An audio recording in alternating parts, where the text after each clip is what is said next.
जो गरीब और असहाय बच्चे हैं उनके लिए हमारा ये कोर्स बिल्कुल निःशुल्क है।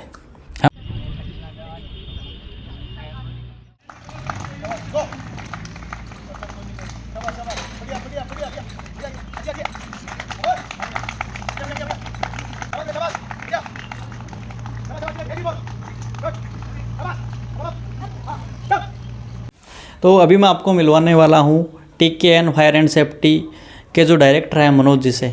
तो हमारे साथ में मौजूद है मनोज जी सबसे पहले तो नमस्ते।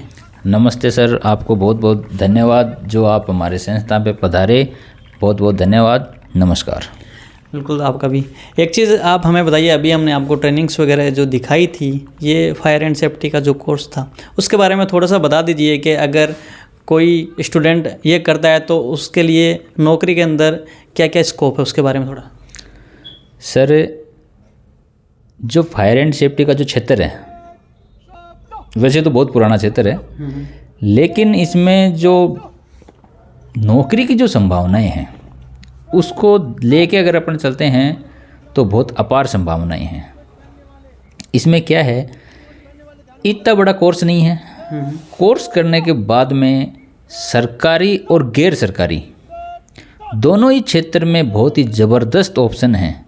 हाल ही की अपन राजस्थान सरकार की अगर बात करें तो अभी 2021 में 600 फायरमैन और 29 सब फायर ऑफिसर इनकी वैकेंसी निकली है। उनकी अभी भर्ती प्रक्रिया चल ही रही है, हालांकि फिजिकल और प्रैक्टिकल बाकी हैं। वो गवर्नमेंट सेक्टर है। केंद्र सरकार में भी ऐसे बहुत सारी नौकरी जो फायरमैन की हैं वो विभिन्न गवर्नमेंट के जो पोर्टल हैं उस पर निकलती रहती हैं।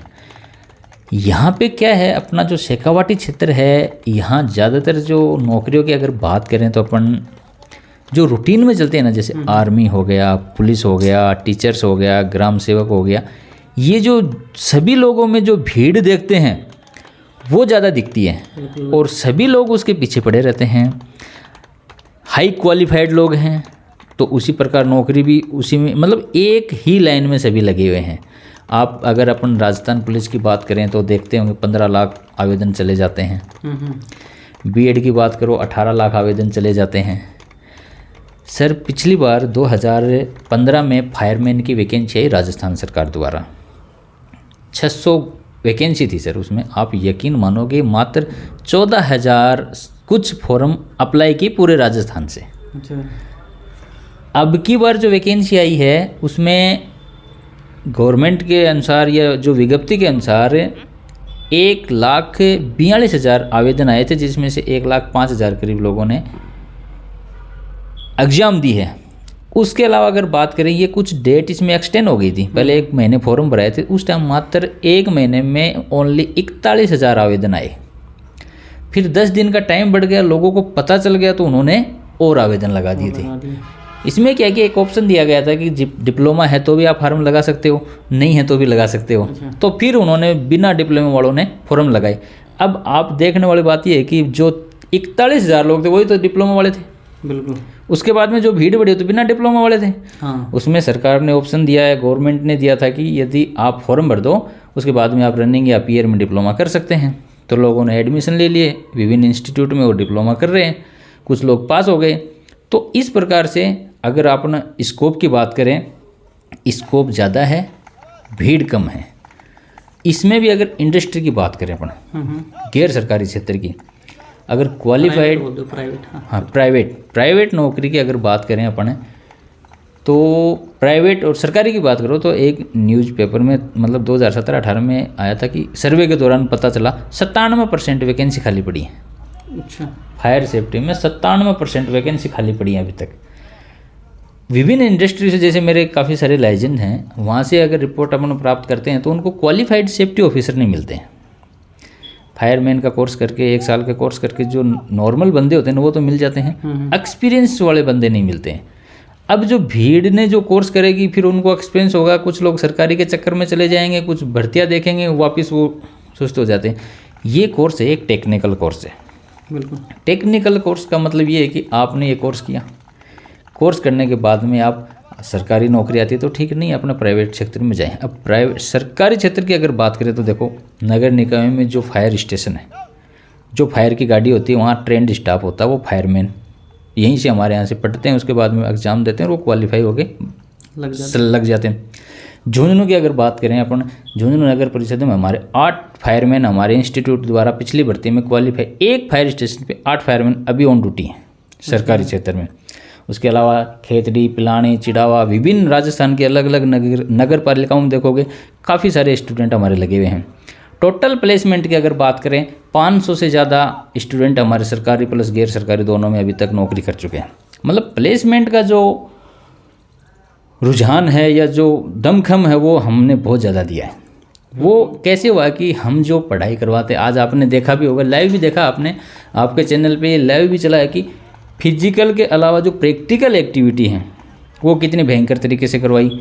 हर एक बंदा फायर फाइटर है हमारे यहाँ। बिल्कुल बिल्कुल। किसी भी कंपनी में अगर कोई भी इंटरव्यू अगर होता है तो वो ये पूछते हैं कि आपने कोर्स कहाँ से किया है। उनका नाम चलता है कि टीकेन से यदि कोर्स किया तो मतलब क्वालिफाइड है, वो टैलेंट है उसमें। अभी हाल में एक बच्चा मेरे पास में बैठा था, वो कोई हैदराबाद की एक कंपनी में गया सेफ्टी ऑफिसर। वहाँ 41 बच्चे थे, वो उनसे कोई मॉक ड्रिल करवा रहे थे। तो बोले सर मेरा फायर में इतना भयंकर नॉलेज था कि मतलब वहाँ के जो अधिकारी थे उन्होंने को बोले कि ये मॉक ड्रिल आप करवाओगे। स्टूडेंट का नाम था कृष्णा, अच्छा, कृष्ण कुमार सैनी। वो मेरे को अभी अभी बता के गया हाल ही में। बोले सर मतलब इतना, मतलब मेरे को वो प्रोत्साहन देते रहते, यार आपने पढ़ाई कहाँ करी है, कैसी करी है, इतनी चीज़ों की जानकारी कैसे हो गई आपको। मतलब बोले सर मेरे को प्रैक्टिकल फायर के बारे में बहुत ज़्यादा था। तो उन्होंने मेरे को बोला कि यार आप फायर में क्यों नहीं गए, सेफ्टी में कैसे आ गए। बोले सर मेरा इंटरेस्ट सेफ्टी में था, जबकि नॉलेज उनको फायर का बहुत ज़्यादा था। अच्छा, और वो पोस्ट हैंडल कर रहे हैं सेफ्टी ऑफिसर की। तो इस प्रकार से स्कोप हो जाता है। बड़े ग्रुप्स होते हैं ना, उसमें क्या होता है सर, एक सेपरेट डिपार्टमेंट होता है फायर सेफ्टी का। उनका यही काम कि जो इंडस्ट्री होती है ना उसमें किसी भी प्रकार की अग्नि दुर्घटना ना घटे, अगर घट जाती है तो उसको कैसे कंट्रोल करें। उसके लिए विभिन्न जगह पे फायर एक्सटिंग्विशर होते हैं, हाइड्रेंट लाइन सिस्टम होता है, फायर अलार्म सिस्टम होता है, स्मोक डिटेक्टर्स होते हैं और विभिन्न प्रकार के सिंबल्स होते हैं जिनसे वो बच सकें। कैसी भी सिचुएशन को हैंडल करने के लिए सारा पुख्ता इंतजाम होता है। उसी प्रकार से अगर शहर की बात करें तो शहर में यदि कोई आगजनी की घटनाएं होती हैं, वहाँ पे एक फायर स्टेशन होता है नगर निकाय के अधीन, राजस्थान गवर्नमेंट में, वो सारी कंट्रोल व्यवस्था हैंडल करते हैं। वहीं पे ये हमारे बच्चे जाके सेलेक्ट होते हैं। और जैसे ग्रुप की बात करें, जैसे अडानी ग्रुप है, रिलायंस ग्रुप है, टाटा है, आदित्य बिरला है, LNT है, बहुत सारे ऐसे बड़े ग्रुप हैं जिनमें अगर सैलरी की बात करें तो बहुत अच्छा सैलरी पैकेज। हाल ही में हमारा एक योगेंद्र नाम का स्टूडेंट है, वो BARC Bhabha automatic research institute, वहाँ पे अभी 10 तारीख को उसको ज्वाइनिंग मिली है। उसके अलावा 10 तारीख को रिलायंस जो जामनगर है वहाँ पे ऑन रोल एक लक्ष्मण नाम का स्टूडेंट है, 2 उनको वहाँ पे ज्वाइनिंग मिली है। मतलब on roll plus central government में बाकी जो बच्चे हैं वो तैयारी कर रहे हैं, लग रहे हैं। और उन्होंने इंटरेस्ट करके वो फॉर्म भर दिए, फॉर्म भरे थे उन्होंने, खाली एग्ज़ाम दे के आए, वो पास हो गए। इतना इजी तरीके से सिलेक्शन हो गया कि वो बोलते हैं सर इतना इजी, मतलब इतनी आसानी से नौकरी कैसे मिल सकती है, वो भी सरकारी सेंट्रल गवर्नमेंट की नौकरी मिली है सर उनको। तो स्कोप अच्छा है, लेकिन इसमें अवेयरनेस की ज़रूरत है। बिल्कुल साइड से हटके है थोड़ा सा। और दूसरा देश सेवा का काम है, लोगों की जान बचानी है, आग से तो बचाना ही है, पुण्य का काम है। तो इस प्रकार से सर काफ़ी सारे स्कोप हैं। जैसा कि सर ने बताया कि जो सेक्टर है फायर एंड सेफ्टी का, इसके अंदर कंपटीशन बहुत कम है और जॉब लगने के चांसेस बहुत हाई है। इंस्टीट्यूट है वो कौन कौन से कोर्सेज करवाता है? जी सर, बहुत ही अच्छा प्रश्न किया सर आपने। कौन कौन से कोर्स करवाते हैं और कौन कौन बच्चे ये कोर्स कर सकते हैं? आज के ज़माने में मेरे हिसाब से 10th नॉर्मल काम हो गया, 12th और ग्रेजुएशन अपने शेखावाटी क्षेत्र में स्पेशल मिलते हैं। बिल्कुल। लेकिन ये जो कोर्स है, मात्र जो 10वीं पास बच्चा होता है वो 6 महीने का बेसिक एलिमेंट्री फायर फाइटिंग का कोर्स कर सकता है। 6 महीने के कोर्स करने से वो फायर फाइटर बन जाता है, फायरमैन बन जाता है। स्टार्टिंग है उसकी, मतलब कोई बच्चा ज़्यादा पढ़ा लिखा नहीं है, उसकी बुद्धि ज़्यादा नहीं चल रही है, उसका इंटरेस्ट दूसरी चीज़ों में नहीं है, वो फायरमैन का कोर्स करे। और फायरमैन का कोर्स करने से फ़ायदा उसको ये है कि इसमें थ्योरी कम और प्रैक्टिकल ज़्यादा होते हैं। हम जो चीज़ें प्रैक्टिकल से बच्चों को सिखाते हैं ना, तो वो थ्योरी तुरंत कन्वर्ट कर जाते हैं। इसके लिए हमारे पास में विशाल लैब है, इक्विपमेंट्स होते हैं ना। हाँ बिल्कुल। फायर फाइटिंग के इक्विपमेंट्स हैं रेस्क्यू के इक्विपमेंट्स हैं, रेस्पिरेटरी इक्विपमेंट्स हैं, फायर टेंडर है, संस्था के पास में स्वयं की फायर की गाड़ी है, मतलब ऐसा कोई इक्विपमेंट नहीं है। एडवांस टेक्नोलॉजी के हिसाब से मतलब जितनी ज़रूरत है उससे भी ज़्यादा इक्विपमेंट हमारे संस्थान में उपलब्ध है। तो 10वीं पास से फायरमैन का कोर्स कर सकते हैं। यदि 12th और ग्रेजुएशन है उसके लिए हमारे पास में फायर ऑफिसर का कोर्स है, सब फायर ऑफिसर के कोर्स हैं, सेफ्टी ऑफिसर के कोर्स हैं। पोस्ट ग्रेजुएशन पर हम बात करें तो advance diploma in industrial safety, post graduation diploma in industrial safety, और अगर फॉरेन कंट्री की भी अगर बात करें तो हम नेबोस, आयोस, ओसा, मतलब अदर कंट्री में भी सेफ्टी में बहुत ज़्यादा स्कोप है, बाहर भी बच्चे जा सकते हैं। तो जो लेकिन यहाँ पे जो कोर्स चलते हैं वो ज़्यादातर 1 ईयर डिप्लोमा चलता है। उसके लिए मिनिमम 12th पास बच्चा होता है, वो 1 साल का कोर्स कर लेता है। फायरमैन में भी वो काम आता है, फायर ऑफिसर में भी काम आता है, फायर सुपरवाइज़र में भी वो काम आता है। इसके साथ अगर एक चीज़ मैं आपके माध्यम से बताना चाहता हूँ, जिन बच्चों को गाड़ी चलानी आती है और जिनके पास में हेवी लाइसेंस है, वो लोग अगर 6 महीने का फायर फाइटिंग का कोर्स करें या 1 साल का डिप्लोमा करें फायर एंड सेफ्टी मैनेजमेंट का, उनको फायर में एक DCPO की पोस्ट आती है, ड्राइवर कम पंप ऑपरेटर। ऐसे तो यदि वो गाड़ी चलाएंगे तो फायर नॉर्मल ड्राइवर होते हैं, गाड़ी चलाते रहते हैं, पूरे मगजमारी करते रहते हैं। यहाँ आने के बाद में वो ड्राइवर कम पंप ऑपरेटर बन जाते हैं। फायर की गाड़ी को चलाना, साथ में उसके जो पीछे पंप लगा होता है, फायर फाइटिंग का जो सिस्टम है उसको कैसे ऑपरेट करते हैं वो हम उनको सिखाते हैं। 1 महीने का कोर्स होता है इसका DCPO का। अच्छा। वो साथ में करवा देते हैं। उसके बाद में उसको कम से कम 20 से 22 हज़ार रुपये सैलरी आसानी से मिल जाती है। और नॉर्मल ड्यूटी है, बिल्कुल गाड़ी को मेंटेन करो, प्रेशर करो, चेक करो, आपसे बैठ जाओ आराम से। डेली ज़रूरत भी नहीं पड़ती, डेली उसकी ज़रूरत नहीं पड़ती है, टेस्टिंग की ज़रूरत पड़ती है। वो अपना सिस्टम मेंटेन करते हैं, गाड़ी का प्रेशर चेक कर लेते हैं और आराम से रेस्ट की नौकरी है। तो 10वीं पास, 12वीं पास, ग्रेजुएशन, सारी एजुकेशन है इसमें। मतलब ये ऐसा कोर्स है, कोई बोले मैं 10वीं पास हूँ, फायर का कोर्स करना चाहता हूँ, आ सकता है। कोई बच्चा ये बोले कि मैं B.Tech हूँ, मैं फायर सेफ्टी फील्ड में आना चाहता हूँ। अच्छी याद आ गई मेरे, 2018 में एक राजस्थान अपने विद्युत विभाग द्वारा, बिजली बोर्ड द्वारा एक वैकेंसी आई थी, JN fire and safety junior engineer. बाकी लोगों को तो ये भी नहीं पता है कि बिजली बोर्ड में इस प्रकार की वैकेंसी आई। हमारे पास में एक विक्रम काजला नाम का स्टूडेंट, झुंझुनू में समसपुर गांव है उनका, तो उन्होंने राजस्थान टेक्निकल यूनिवर्सिटी से B.Tech कर रखी इलेक्ट्रिकल से। अब वो मेरे पास आए, बोले सर मैं ये फायर सेफ्टी फील्ड में आना चाहता हूँ, तो मैं क्या करूँ? मैं बोला आप PG डिप्लोमा कीजिए। तो उन्होंने हमारे यहाँ से पोस्ट ग्रेजुएशन डिप्लोमा किया फायर एंड सेफ्टी मैनेजमेंट में। उसके बाद में उनकी 12 वैकेंसी निकली सर, मात्र पूरे राजस्थान में। SC कैटेगरी के स्टूडेंट थे वो, उनकी 1 वैकेंसी थी टोटल राजस्थान में, 1 वैकेंसी। और हमारे यहाँ से भी अप्लाई करने वाले वो एक ही थे। उस अकेली वैकेंसी पे उन्होंने पूरा कब्जा कर लिया। एग्ज़ाम IBPS द्वारा करवाई गई, डॉक्यूमेंट्स वेरिफिकेशन जयपुर में हुए। उसके बाद में आज उनको 4 साल हो गए सर नौकरी करते हुए, वो JN बन के बैठे हैं। उसके बाद में 2020 में ये वैकेंसी दोबारा आई, उसमें भी फिर हमारे 2 और जूनियर इंजीनियर लगे JN, जैसे इलेक्ट्रिकल में JN IN होते हैं ना, वैसे इसमें JN IN। अच्छा। तो मतलब इस कोर्स द्वारा JN बनना एक अजीब सा लगता है कि यार फायर सेफ्टी में भी ये पोस्ट है क्या, और वो नौकरी कर रहे हैं अभी। मतलब B.Tech करने के बाद में उन्होंने 1 साल का कोर्स किया। बिल्कुल। तो क्या हो गया कि वो इलेक्ट्रिकल से JN नहीं होने की वजह से फायर सेफ्टी में JN बन गए।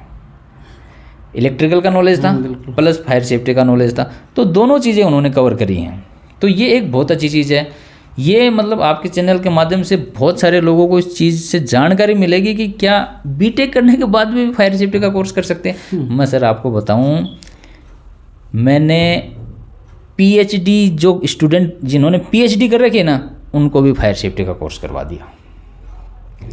और आपको ताज्जुब होगा कि B.Ed करे हुए एक तो हमारे नगर पालिका पिलानी में अनिता नाम की लड़की है, वो 8 साल से झुंझुनू में टीचर्स की कोचिंग कर रही थी। उसके बाद में उन्होंने फायरमैन का कोर्स किया 6 महीने का, और जैसे ही भर्ती आई 2015 वाली, वो फायरमैन लग गई। आज 7 साल हो गए उनको नौकरी करते हुए। हाँ, मतलब इनमें इस सेक्टर में कंपटीशन आसान है। बिल्कुल।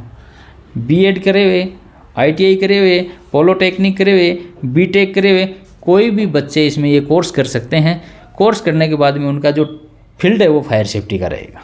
चीज़ बताइए सर, जैसे आपका जो ये कोर्स है फायर एंड सेफ्टी का, इसके अंदर क्या क्या चीज़ें कवर होती है, किस तरीके से आप बच्चों को ट्रेनिंग वगैरह देते हो, उसके बारे में थोड़ा सा बता दो।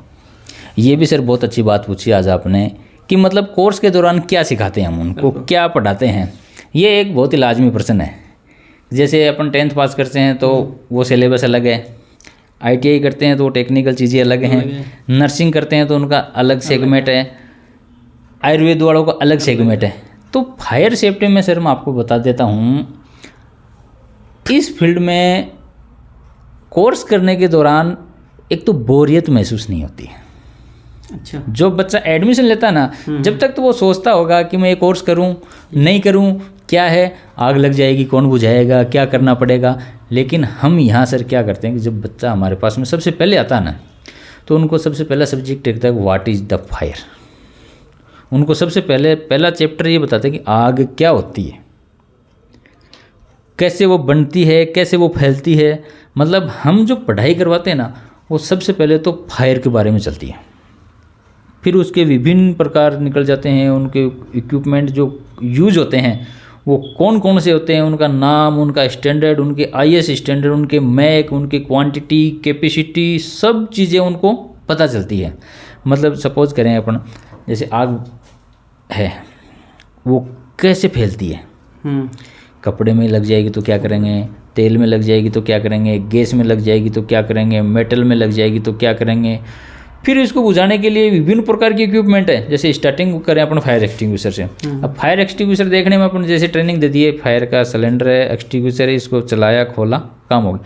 लेकिन इसमें हम उसका जो पूरा सब्जेक्ट है, ये कैसे बना, उस फायर एक्सटिंग्विशर के टोटल असेंबली, मतलब आउटर इनसाइड टोटल कंटेनर, उनके नाम, उनका उपयोग, कितनी देर तक वो चलता है, कितनी देर में वो खाली हो जाएगा, कौन उसको चला सकता है, कौन नहीं चला सकता, क्या उसके फ़ायदे हैं, क्या उसके डिसएडवांटेज हैं, क्या हानि, और मतलब कि कौन कौन लोग उसका यूज कर सकते हैं। ऐसे विभिन्न प्रकार के होज के सामान हैं, होज फिटिंग के सामान हैं, मिसिलियंस हैं, गेयर्स हैं, रेस्क्यू के सामान हैं। अब ऐसे जैसे कोई ऐसे स्थान में अपन चले जाते हैं जहाँ धुआं ही धुआं हो रहा है, ऑक्सीजन ही नहीं मिलती है, उसके लिए BA-7 है। उसको कैसे इस्तेमाल करते हैं, बिल्कुल भी ऑक्सीजन लेवल डाउन चला गया, 18, 17, 15 जो भी आ गया, वहाँ अपन सामान्य आदमी प्रवेश नहीं कर सकता। तो उसके लिए ऑक्सीजन का सिलेंडर आता है, BA-7 जिसको बोलते हैं, उसकी ट्रेनिंग हम देते हैं। कई बार कुछ 3 मंजिल, 4 मंजिल, 10 मंजिल बिल्डिंग लग जाती हैं, उनमें लोग अगर ऊपर फंसे हुए, उनको कैसे निकालना है, उसके लिए हमारे पास में लेडर है।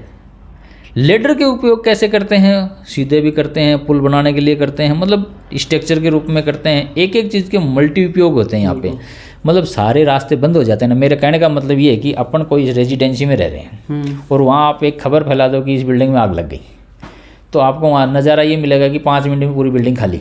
बिल्कुल। जिनके सामान पड़े हैं उनको कोई चिंता नहीं है, जिनकी प्रॉपर्टी पड़ी है उनको कोई चिंता नहीं है, वो सारे के सारे लोग बाहर आ जाएंगे और छोड़ देंगे, बोलो जान बचे। अच्छा है, करना भी यही चाहिए, सामान के चक्कर में नहीं पड़ना चाहिए, प्रॉपर्टी के चक्कर में नहीं पड़ना चाहिए। होता क्या है कि बिल्डिंग का एक सेम असेंबली पॉइंट होता है, वहाँ सारे के सारे लोग बाहर आ जाओ। उसके बाद में फायर ब्रिगेड का काम रहता है, जो हमारे जवान होते हैं ना, उसके बाद का ऑपरेशन शुरू करते हैं। सबसे पहले तो वो ये देखते हैं कि गेट पे रजिस्टर मेंटेन होता है कि कितने लोग इस कॉलोनी में हैं, इस रेजिडेंसी में हैं, सारे लोग बाहर निकल गए क्या, सेफ तरीके से। अगर कोई अंदर है तो फिर एक सर्च अभियान चलता है, वो सारा अपना फायर सूट, BA-7 सारे ताम झाम पहन के जाते हैं। उसके बाद में उनको ढूंढते हैं वहाँ पे, अगर कोई नहीं मिलता है उसके बाद में जो फायर है उसको वो कंट्रोल करते हैं, CO2 सिलेंडर द्वारा, ABC सिलेंडर द्वारा, फोम सिलेंडर द्वारा, अगर बड़ी है तो फिर फायर टेंडर द्वारा। अभी अगर बात करें तो अपने भारत में भी, राजस्थान में भी अच्छी अच्छी टेक्नोलॉजी, मतलब 250 फीट तक, 250 मीटर तक हाइड्रोलिक एलिवेटेड लेडर हैं। सीधे आदमी यहाँ से टेंडर पे बैठेंगे, सीधा हाइट पे, और वहाँ से सीधे के सीधे वो उनको रेस्क्यू भी कर सकते हैं और फायर फाइटिंग भी कर सकते हैं। तो कहने का मतलब ये है सर, इस फील्ड में हम आग से कैसे बचें, लोगों को आग से कैसे निकालें, कोई और इमरजेंसी है, विभिन्न प्रकार की जो आपदाएं होती हैं, बाढ़ है, रेस्क्यू है, उनमें भी भूकंप है, मतलब कैसी आपातकालीन स्थिति में अपन कैसे बच सकते हैं, ये सब कुछ उनको विद प्रैक्टिकल सिखाते हैं। और ये कोर्स करने के साथ में उनको इतना इंटरेस्ट आता है कि जब क्लास नहीं छूटते हैं तो घड़ी नहीं देखते हैं बच्चे। सपोज करो अपनी 10 बजे से 3 बजे तक की क्लास है, 3 बजे बाद में कभी 3:15 3:30 हो जाते हैं, बोलते सर टाइम हो गया, टाइम याद नहीं आता, इतना इंटरेस्ट आता है। हाँ सही है, इंटरेस्टिंग रहता है उनको। उन्होंने ये कभी चीज़ें देखी नहीं है, उन्होंने सब इंग्लिश, मैथ, हिंदी, जीके सब ये पढ़ा है और उससे वो पढ़ के बोरियत होने लगती है। और ये प्रैक्टिकल है। हम क्या कि प्रैक्टिकल ग्राउंड में करवाते हैं और इक्विपमेंट लैब में रखते हैं। जो बुक में थ्योरी होती है वो प्रैक्टिकल साथ मैच होता है। बुक में वही लिखा है वो हम प्रैक्टिकल करवाते हैं, तो बच्चे को इतनी आसानी से समझ में आती है कि जो बच्चा 10th क्लास में 3rd डिवीज़न आता है वो हमारे वाले एग्जाम में 1st डिवीज़न आ जाता है। हाँ, वो प्रैक्टिकल का फ़र्क रहता है, प्रैक्टिकल का दिमाग में तुरंत बैठ जाती है, तुरंत बैठ जाता है।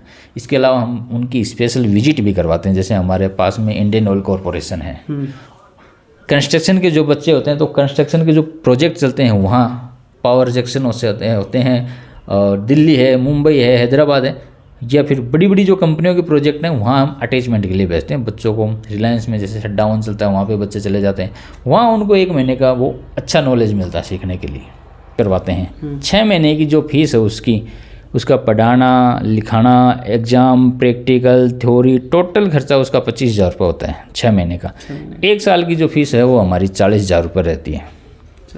ये जो फीस है इसके लिए भी मैं आपको एक सुविधा और बता देता हूँ कि शेखावाटी में ये हमारा पहला राजस्थान में फायर सेफ्टी के क्षेत्र में पहला इंस्टीट्यूट है जहाँ एजुकेशन लोन की सुविधा है। बच्चों को एक साथ फीस उपलब्ध नहीं करवाना है। ये जो फेंस पेयर जो हमारे हैं सुविधा होती है और उनको कोई भी पेमेंट नहीं करना पड़ता है। यहाँ से ये उनको बाकायदा एजुकेशन लोन से मिल जाती हैं, उनको पैसे की कोई बर्डन नहीं रहती है। अच्छा, और उनको EMI के अंदर 12 में EMI के अंदर वो उनसे टाइप रहता है, वो अपना EMI करवाते रहें, कोई दिक्कत नहीं रहती है। हमें उनको पैसा देने की कोई ज़रूरत नहीं, हमें तो सिर्फ डॉक्यूमेंट दो और कोर्स करो। अच्छा, ये चीज़ है।